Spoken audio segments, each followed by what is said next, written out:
Good morning, Wache. Charlie Angus, honored to be here on the unceded territory of the Algonquin Nation. Over the last 3 months, our nation has faced an unprecedented threat from our nearest neighbor, a threat to our borders, a threat to our sovereignty, our threat to our very right to exist as an independent democratic nation. Donald Trump thought we were going to be an easy mark, that we'd be a pushover. Oh, how wrong he was. And now Canada standing up to him has made Canada the front line in the defense against the MAGA ideology. So no wonder Donald Trump and MAGA are feeling pretty angry at Canada. But what concerns me is the targeting of Canadian citizens who are crossing the border to work or to visit. We have seen too many stories of citizens being pulled out of airport lines and being fingerprinted and deported as though they were criminals. Citizens being kidnapped through illegal detention by ICE. And it's not just Canadians. We see the attack on backpackers, students, doctors, professors. I am here today to say to Canadians to avoid travel to the United States if at all possible, and to call our government to stand up for our Canadian citizens who are being denied their rights by arbitrary detention in the United States today. Canada must stand up for our citizens and for the rule of law.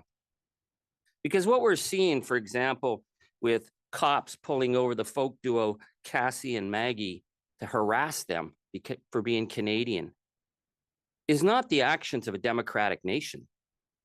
People whose phones are being seized and searched for any kind of incriminating evidence that they're somehow progressive or woke, that's not the actions of a democratic nation.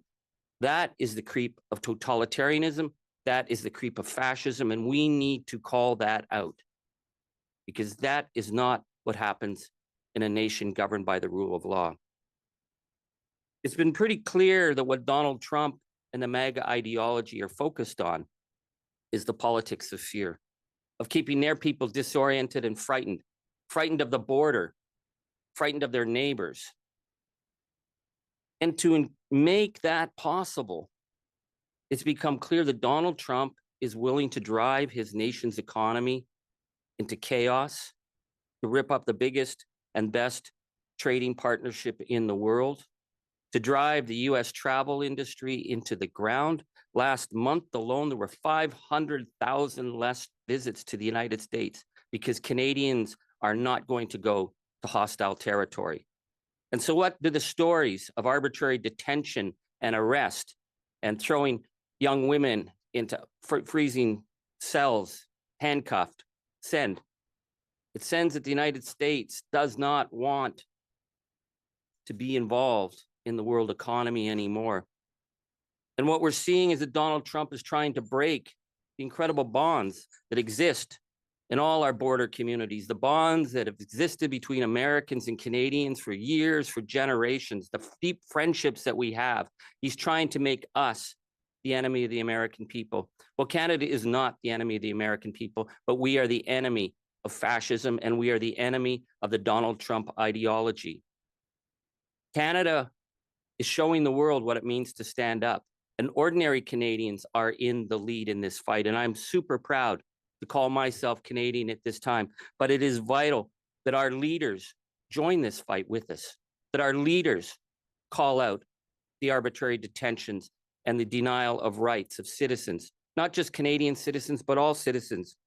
Because we know if he can get away with this, there's no reason that a Canadian or German or someone from the UK isn't going to be picked up and deported to some El Salvadorian concentration camp, because that is what's happening in the United States with the complete abdication of the rule of law. Canada is a country of the rule of law. Canada is a country of democracy. Canada must stand firm at this time. I urge people not to travel to the United States, but to keep the boycott, to keep strong, because Canada will never kiss that gangster's ring. We are true, we are North, we are strong, we are free, we will not bend, and we will not give an inch.